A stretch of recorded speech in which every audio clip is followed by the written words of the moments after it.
자, 안녕하세요. 반갑습니다. 조종입니다. 오늘 이야기할 컨텐츠는 레일건에 대한 지독한 착각에 대해서 알아보겠습니다. 자, 여러분은 레일건에 대한 로망 가지고 계시죠? 저도 레일건에 대한 로망을 가지고 있습니다. 레일건에 대한 로망을 안 가지신 분들이 한 분도 없을 거예요. 일단 대표적으로 트랜스포머에서도 레일건 발사 빵 해가지고 피라미드에 있는 디셉티콘을 죽여버렸잖아요. 아쉽게도 현실에서는 이 레일건의 개발이 느립니다. 물론 계속 개발 중이에요. 개발이 느리다는 건 어떤 이제 기술적 난점을 해결하지 못하기 때문에 느릴 거 아니에요. 이 문제점이 뭔지, 그리고 어떤 방식으로 지금 돌파를 하려고 하는지, 이 점에 대해서 이야기해 보도록 하겠습니다. 자, 시작하기 전에 좋아요하고 구독, 그리고 알림 설정 한 번씩 부탁드리고요. 그럼 오늘도 시작해 보도록 하죠. 레일건이 뭐냐? 간단해요. 그냥 전기를 넣으면 힘이 생겨서 그 힘을 바탕으로 해서 투사체를 날린다라는 개념입니다. 정제된 문장으로 정리를 하면은 금속으로 제작된 탄자를 전자기력으로 가속하여 발사하는 총? 대포? 뭐라고 해야 되지? 뭐 여튼 그런 장치입니다. 레일건 개발이 오늘 내일 시작한 게 아니에요. 레일건 연구를 본격적으로 시작한 나라는 어딜까? 미국입니다. 미국이 먼저 개발을 했고요. 이 전자기적인 힘으로 어떤 투사체를 날릴 수 있겠는걸? 이런 아이디어는 1차 세계대전 때부터도 있었어요. 다만 기술력이 부족해서 그냥 아이디어만 있었고요. 그러면 본격적으로 이제 레일건을 개발을 하겠다라고 얘기를 한 건 언제부터냐? 2005년부터입니다. 2005년부터요. 미 해군 연구소 주도로 레일건을 개발을 했고요. 최근에는 일본, 중국이 개발에 뛰어들었고, 그리고 개발 성과가 하나 둘씩 나오고 있는 중입니다. 실제로 일본 같은 경우에는 실험함에 포탑으로 장착을 해가지고 그 테스트 사격까지 하는 그런 상황까지 왔습니다.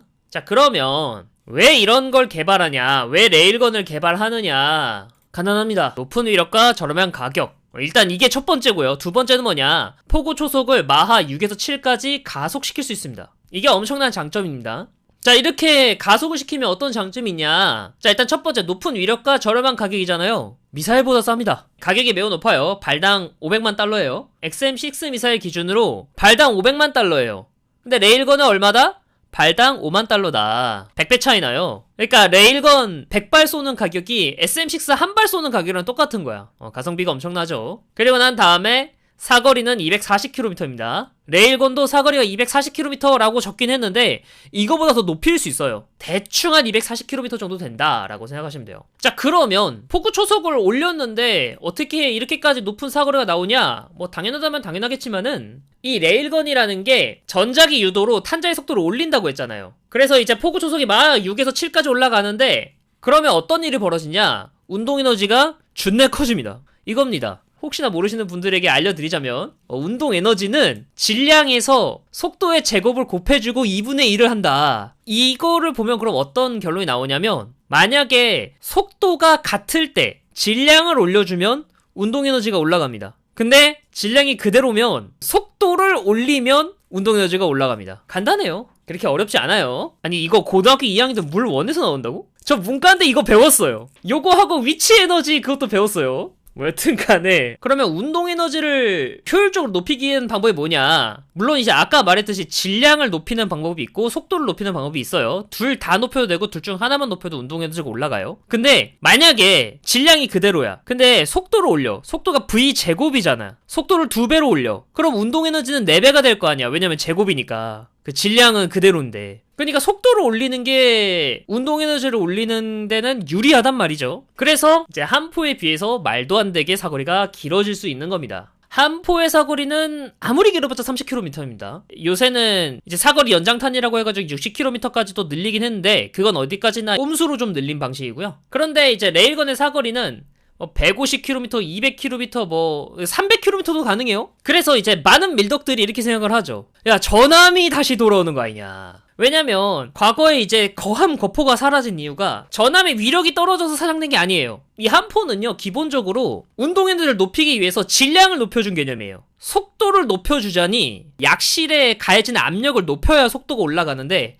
그 약실에 한계가 있단 말이야. 그러니까 이제 미국 같은 경우에는 이 속도는 적당히 그냥 늘리고 질량을 좀 많이 키워가지고 운동 에너지를 늘리자, 이 개념이었어요. 그 결과 아이오와급 같은 경우에는 16인치 함포가 등장했던 거죠. 근데 레일건 같은 경우에는 반대로 이 개념에서 질량은 조금 줄어들어도 돼. 대신에 속도를 미친듯이 올려가지고 저 같은 이제 설명을 하면서 이제 전함의 시대가 오는 거 아니냐.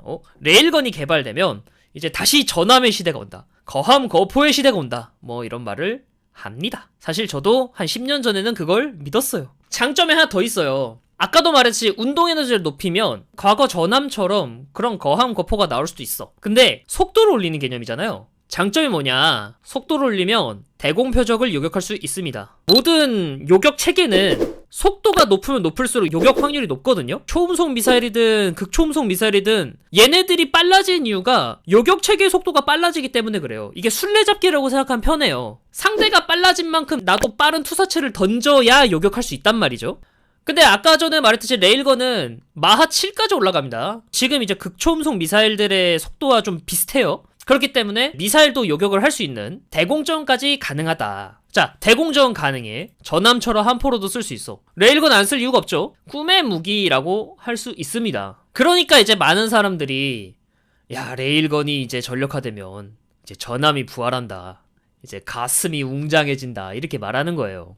실제로요. 일본이 지금 레일건 개발이 앞서고 있습니다. 정확히 말하면은 미국이 이제 개발하다가 중도 포기를 했는데 이제 일본은 계속 개발을 하고 있어서 본의 아니게 지금 일본이 지금 가장 개발이 빠른 나라가 됐는데 현재 이제 일본 같은 경우에는 실제로 이렇게 포탑화까지 성공했고요. 미국은 아직 포탑화는 실패했어요. 미국은 지금 이 상태잖아요. 이게 아직까지 지상 실험을 했고 포탑화는 못했는데 일본하고 중국 같은 경우에는 포탑화까지 해놨어요. 연구가 좀 빠릅니다. 요 배가 JS 아스카입니다. 자, 여기까지 한번 보면은 레일건 뽕에 좀 빠지시죠? 아, 가슴이 웅장해진다 막 이런 느낌 들잖아요. 과연 이제 미래에는 레일건 개발이 되어서 함포를 대처할 수 있을까? 아니니까 들고 왔을 거 아니야. 그게 쉬우면 20년 동안 연구를 했겠나. 자, 레일건이 아직까지도 실용화가 안 된 가장 큰 이유, 속도를 최대한 올려 운동에너지를 극대화하는 방법이라서 그래요.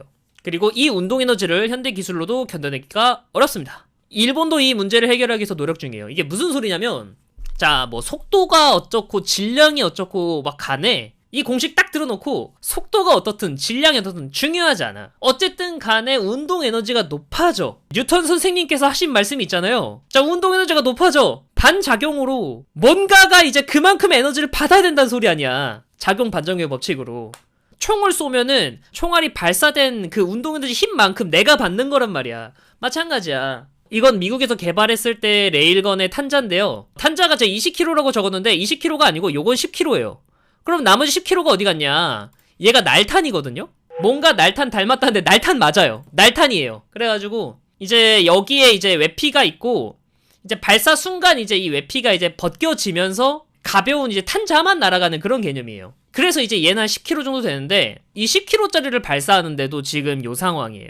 요거 수명 얼마인지 아세요? 요거 수명 400발이에요. 400발이면 괜찮지 않나? 라고 생각할 수 있잖아요. 400발이면 어느 정도냐? 마크 45 5인치 함포 있잖아요. 그거 수명이 8000발이거든요? 수명이 얼마나 극악인지 알 수 있죠. 근데 심지어 이것도 급속사를 하면은 더 나락을 가요. 훈련 좀만 해도 포신 교체한다고 난리겠네. 그러니까 나도 그 생각했다니까. 탄자를 20kg짜리를 마하 7까지 가속하는데 32메가줄 정도 된답니다. 32메가줄 정도 쓰는데도 이런 문제점이 발생을 해요. 그럼 일본은 어떻게 해결했냐? 다시 한번 운동에너지 공식을 봅시다. 운동에너지가 32메가줄 정도 되면은 포신 수명이 정말 극악이야. 아, 그럼 포신 수명을 늘려야 되면 운동에너지를 줄여야 돼. 어떻게 줄여야 되지? 탄자를 가볍게 하자. 이거 탄자 1kg이에요. 진짜입니다. 요거 다 합쳐서 1kg이에요. 탄심, 얘는 몇 kg이냐? 300g이에요. 그러니까 요거 전체가 1kg, 이 탄자는 300g이다. 그래가지고 일본은 이 문제를 해결하기 위해서 탄자를 1kg까지 가볍게 하고요. 포구 초속은 마하 7에서 마하 6으로 낮췄습니다. 그러니까 돼요. 왜냐면 운동에너지가 6분의 1이 됐거든. 운동에너지가 6분의 1이 됐기 때문에 이제 터레타 해가지고 함포로 장비할 수 있게 되었습니다. 현재 지금 일본의 이 레일건은 5메가줄 정도 됩니다. 아까 말했잖아요. 미국의 레일건은 운동에너지가 얼마라고? 32메가줄. 일본의 레일건은 운동에너지가 얼마라고? 5메가줄. 5메가줄이 어느 정도 힘이냐라고 생각할 수 있잖아요. 현대 5인치 함퍼가 10메가줄 정도 돼요. 그래서 사실상 함포로는 좀 사용하긴 애매하고요. 속도가 어쨌든 마하 6 된단 말이야. 그러다 보니까 대공포로는 쓸 수 있습니다. 일본 애들은 처음부터 개발 목적이 명확했어요. 대공용으로 개발을 하고 대함 타격용 뭐 이런 거는 이제 부수적인 목표. 미국 같은 경우에는 그냥 처음 개발할 때부터 그냥 함포를 대체하자라는 개념으로 개발을 해가지고 이제 탄자도 늘리고 이제 대공용으로도 사용할 수도 있고 대수상용으로도 사용할 수 있고 대지상 타격용으로 다 사용할 수 있는 풀 세팅된 그런 레일건을 개발을 했다가 실패를 했는데 일본은 그거 기술적 난관이 너무 많다. 그러니까 그냥 지금 당장 필요한 대공포로만 사용할 수 있는 용도로 일단은 만든다. 이 개념이에요. 합리적입니다. 나쁘지 않아요. 일본이 선택한 개발 방향은 상당히 합리적이라고 저는 생각을 하고 있거든요. 300g짜리 탄자가 마하 6의 속도로 가서 미사일을 요격하는 그런 컨셉으로 개발한 겁니다. 그래서 현대판 대공포라고 하는 거예요. 아까도 말했듯이 일본의 개발 방향 자체는 틀리지 않았어요. 맞다고 생각해요. 지금 가지고 있는 CIWS들 있잖아요. 흔히 말하는 대공 기관포, 펠렁스나 골키퍼, 단거리 대공 미사일, 우리나라에는 익숙한 해궁, 그리고 이제 미국은 ESSM하고 시스페로 막 이런 거. 얘네들이 초음속까지는 어떻게든 대응이 가능해요. 근데 극초음속부터는 요격이 힘들어요. 장담할 수가 없어요. 그래서 그런 극초음속 환경에서도 살아남아야 되니까 이런 레일건을 개발했다. 아, 이건 굉장히 합리적이다. 문제는 이 레일건이 우리가 상한선을 봤잖아. 32메가줄 정도 되면은 포신의 수명이 문제가 생기고 기타 등등의 이제 여러 문제가 발생을 해가지고 전력화가 어렵다라는 우리가 상한선을 봤잖아. 결국 대공포라는 거는 예전에도 설명을 드렸지만은 결국은 운동 에너지를 키워야 사거리도 늘리고 요격도 더 잘 할 수 있단 말이죠. 그럼 결국은 이 레일건으로 요격 사거리를 늘리기 위해선 결국 운동 에너지를 늘려야 된다는 소리인데 이미 상한선이 정해져 있는 상태이기 때문에 과연 이걸 개발을 해야 되냐? 그걸 극복하는 무슨 어떤 기술적 해법을 가질 수 있을 수는 있지. 근데 저는 솔직히 말해서 좀 회의적이에요. 이게 대체제가 만약에 없다면 레일건 개발이 나쁘지 않다라고 할 수 있어요. 근데 대체제가 있습니다. 그러니까 이제 좀 아시는 분들은 이거 왜 얘기 안 하냐라는 생각이 들겠죠. 지금 한 겁니다. 자, 이탈리아의 다트 체계가 있고요. 미국의 HVP라는 게 이미 전력화가 되어 있어요. 자, 얘네들은 뭐냐? 기존 함포에서 포탄을 미사일화 시켜가지고 요격한다는 개념이에요. 이 다트는 얘가 76mm거든요? 근데 기존 이제 오토멜라라 76mm 함포 있잖아요. 얘 조금만 개조해서 이렇게 사용할 수 있어요. 그러니까 레일건은 처음부터 다 개발해야 되는데 이 다트 시스템은 기존 함포랑도 조금 개조하면 되니까 호환이 돼. 포탄만 좀 교체하고 소프트웨어 프로그래밍 좀만 다시 하면 돼요. 그래서 실제로 이탈리아 배들 보잖아요. 뭐 요새는 프랑스도 그런데 걔네들 배를 보면은 함포 주렁주렁 달려있거든요. 오리존테급이라고 있어요. 이거 보면 함포 2개 있잖아요. 이거 왜 함포 2개가 있겠어? 다트 시스템 써가지고 이거 대공용으로 써서 그래요. 이미 지금 검증이 됐고요. 얘 쓰면 되지 않나. 미국도 HVP라는 시스템이 이미 있습니다. 다트 시스템이랑 비슷해요. 사거리는 80km 정도 되고요. 내장된 GPS하고 관성 함법 장치를 통해서 비행 중 경로가 수정 가능한 사실상 발사하는 미사일입니다. 사실 근데 이 HVP가 레일건의 포탄을 위해서 개발된 건데 미국이 레일건 개발이 늦어졌잖아. 레일건 개발 잘 되지도 않는데 이 HVP 얘는 팔아먹어야 되지 않냐. 그러니까 요거를 기존의 함포에서 사용할 수 있게 만들자 해서 만든 게 지금 HVP예요. 대체제로 얘네들이 있는데 굳이 레일건을 개발을 할 필요가 있나? 라는 생각이 들어요. 게다가 이제 레일건은 전기를 쓰잖아. 그러다 보니까 그 전자기 간섭이 포신 내에서 좀 발사할 때 심하대요. 그거를 해결할 수 있는 신관 뭐 이런 거 개발을 좀 따로 해야 돼서 이제 포탄 가격도 조금 더 많이 올라간다고 하더라고요. 이렇게 말할 수도 있어요. 아무리 그래도 레일건이 지금 당장은 기술적인 문제가 좀 많아서 그런 거지 이런 기술적 난점을 해결하면은 지금 사용하고 있는 함포보다는 훨씬 더 효율적인 게 아니냐. 물론 저도 그렇게 생각해요. 만약에 레일건이 제대로 개발이 돼가지고 이제 지금 있는 기술적 난제를 다 해결을 하면은 분명히 지금의 함포보다 좋은 건 부정하지 않아요. 부정하지 않는데 문제는요. 이게 안 그래도 전력 먹을 곳은 늘어나요, 배. 만약에 배가 레일건만 쓴다. 그러면은 써도 돼. 근데 문제는 배에서 전기를 안 쓰는 곳이 없단 말이죠. 일단 기본적으로 레이더 써야 되잖아. 그치? 근데 이 레이더도 요새는 전력을 말도 안 되게 처먹죠. 알레이버크급 플라이트 3에서 발전량을 그렇게 확 늘린 이유가 뭐야? 레이더가 전기를 너무 많이 먹으니까 발전량을 키우다 보니까 배수량도 늘어난 케이스거든요. 근데 이것만 있는 게 아니야. 레이저 웨폰도 등장을 할 거 아니에요. 전기를 무슨 핸드폰 충전하는 그 정도로 쓰지는 않을 거 아니야. 말도 안 되게 처먹는단 말이죠. 근데 여기에 레일건. 그러니까 전기를 쓸 게 너무 많아요. 배라는 공간은 한정적인데 사용해야 될 전기가 기하급수적으로 계속 늘어나고 있어. 굳이 레일건을 써야 될 이유가 뭔가? 라는 생각이 들어요. 그렇다고 해서 레일건이 대체제가 없는 것도 아니고. 물론 이 다트하고 HVP 얘네들의 한계는 명확합니다. 얘네들 포구 초속이 마하 3.5밖에 안 돼요. 초음속 미사일까지는 방어할 수 있는데 극초음속 미사일까지 넘어간다 그러면 막기는 힘들어요. 그건 사실이야. 근데 레일건은 한 포로 극초음속 미사일까지도 막겠다라는 개념이거든요. 이론적으로는 레일건 개발이 더 맞는 방향이긴 하죠. 근데 레일건을 그렇게 개발을 하는데 20년 동안 개발하는데 안 되니까 하는 말이지. 아니 이 정도면 충분하지 않냐라는 게 제 생각이에요. 아까 말했듯이 한 포로 대공용으로 사용한다.